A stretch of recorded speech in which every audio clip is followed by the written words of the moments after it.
안녕하세요. 바람처럼 TV입니다.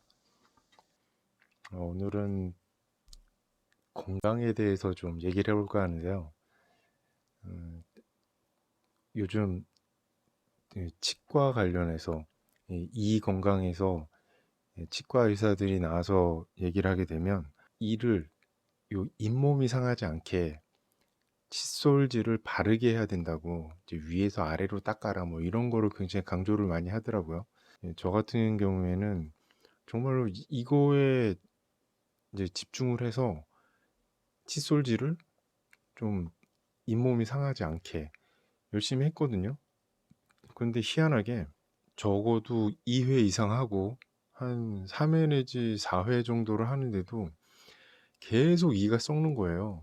아니, 칫솔질을 이렇게 열심히 하는데도 이가 썩어? 아, 내가 좀 단 거를 많이 좋아해서 그러나? 그런 생각을 했는데 치과 의사들이 나와서 사실은 이렇게 칫솔질을 좀 윗니 같은 경우에는 위에서 아래로 해주고 아랫니 같은 경우에는 아래에서 위로 해주고 그거를 얘기함과 동시에 칫솔질을 가장 많이 해야 될 부분을 얘기를 해줘야 되는데 그거를 안 해줬던 거예요.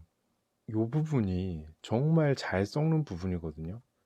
요 앞에 있는 이들 이렇게 약간 단면이 이렇게 있는 이들 중에서 뒤에 어금니 쪽으로 가면 이렇게 좀 단면이 넓잖아요. 넓적하고 그거에 비해서 이 앞니하고 송곳니 계열 쪽에서 썩는다는 얘기 들어보셨나요? 예, 이쪽 이들은 잘 썩지를 않습니다. 그 이유가 뭐냐면 제일 열심히 일하고 많은 일을 하는 것들이 뒤에 이렇게 널쩍한 면적을 가진 이들이거든요. 그래서 칫솔질을 어디를 제일 많이 해야 되냐? 그냥 여기를 팍팍 닦아주면 됩니다. 이 널쩍한 부분을. 여기 왜 이렇게 이가 자주 썩게 되냐면 음식을 먹을 때 일단 빵 먹는 거나 뭐 고기 먹는 거를 한번 생각을 해보자고요. 이 끊어내는 부분이 사실은 앞니가 많이 끊어낼 거라고 생각을 하지만 사실은 이 송곳니부터 요 부분을 이용을 해서 끊어내고요. 그 다음 또 씹기 시작하잖아요. 그러면 다 이 면적이 넓은 이들이 그 일을 하게 됩니다. 그런데 이가 뼈라고 해서 굉장히 뭐 단단하게 표현이 되기도 하고 어떤 이렇게 귀여운 그림 같은 거에는 아주 그 틈 없이 굉장히 매끈하게 그려지잖아요. 그런데 뼈에도 이렇게 다 틈이 있고 이렇게 단단해 보이고 말끔해 보이는 이도 중간중간에 구멍이 굉장히 많이 나 있고요. 이게 그렇게 매끈한 면이 아니에요. 그러다 보니까 빵이나 고기를 이쪽으로 막 씹게 되잖아요. 그러면 그 찌꺼기들이 요런 데 다 박히는 거예요. 치과 의사들이 요즘 말하는 대로 이쪽만 신경을 쓰다가 정작 제일 많은 일을 하고 음식 찌꺼기가 제일 많이 끼는 이 부분을 안 닦아내면 이쪽에서 계속 염증이 나는 겁니다. 이가 썩고. 그렇기 때문에 칫솔질의 한 6, 70% 정도는 여기를 이 면을 팍팍 닦아줘야 돼요. 그러니까 뭐 여기는 칫솔질을 어떻게 하면 예쁘게 하나 그런 거 필요 없습니다. 그냥 이쪽에다 대고 칫솔 면으로 이 부분을 팍팍 닦아주면 됩니다. 이게 굉장히 중요해요.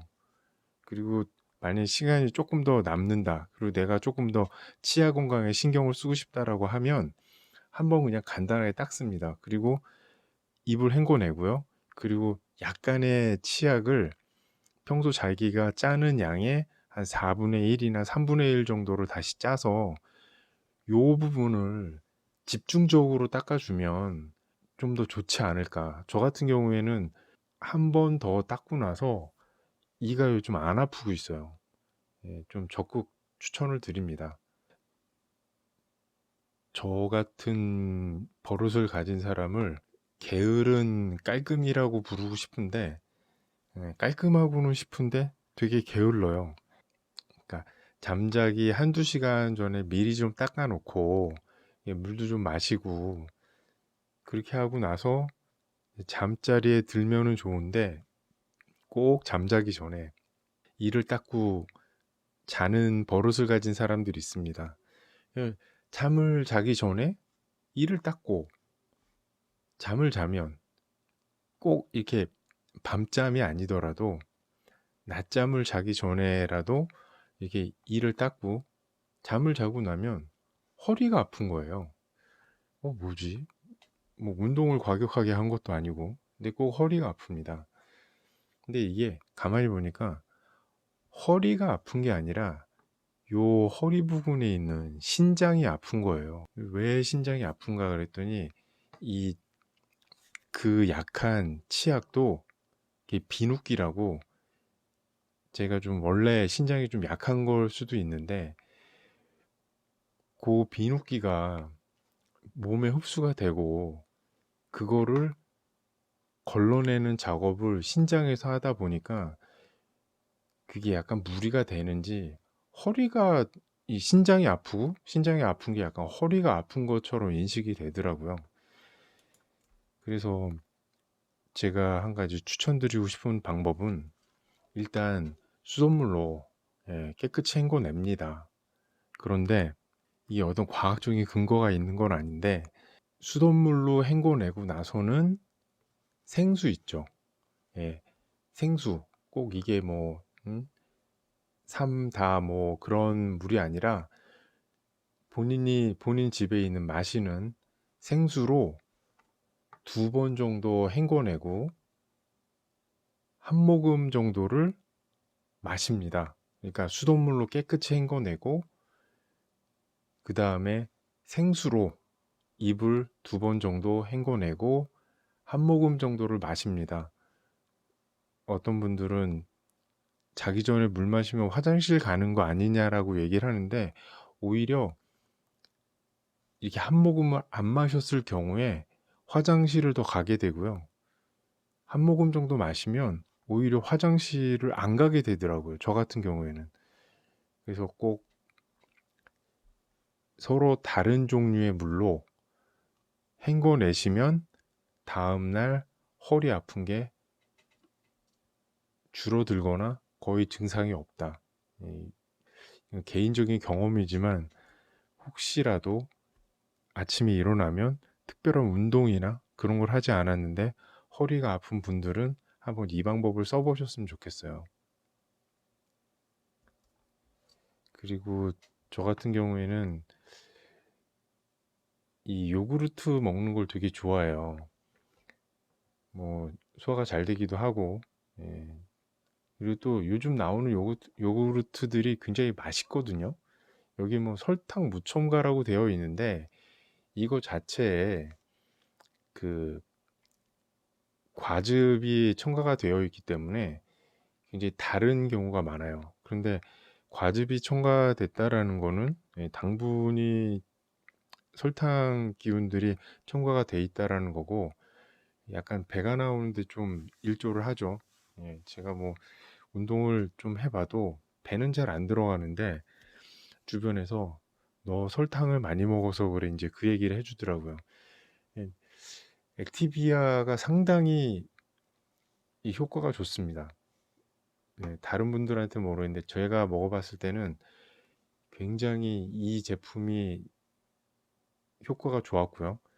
근데 이것만큼 좋은 게 이제 서울우유에서 나온 플레인 요거트가 효과가 좋았는데 여기에는 플레인 요구르트라고 되어 있지만 여기에는 어떻게 해서든지 단맛을 내는 첨가제가 들어가 있습니다. 설탕 기운이 좀 들어가 있는 거죠. 그리고 포장은 서로 다르지만 요거는 이제 코스트코나 그런 데에서 판매를 하는 형태고요. 포장은 다르지만 요 플레인 요거트 스위트라고 되어 있죠. 얘랑 같은 제품입니다. 결국 얘한테도 당분이 들어가 있고 얘한테도 당분이 들어가 있는 거죠. 이 고민을 하다가 그러면 요구르트, 이 서울우유 쪽에서 나온 요구르트도 굉장히 좋은데 어떻게 하면 당분이 없이 먹을 수 있을까? 좀 당분을 먹더라도 좀 줄일 수 있을까? 이제 그 생각을 해봤어요. 그래서 생각을 해낸 게 플레인 요거트, 여기 순수라고 되어 있죠. 얘는 정말 설탕 기운이 없습니다. 먹기가 좀 불편해요. 그래서 이 요즘 마시는 식초들 많이 나와 있잖아요.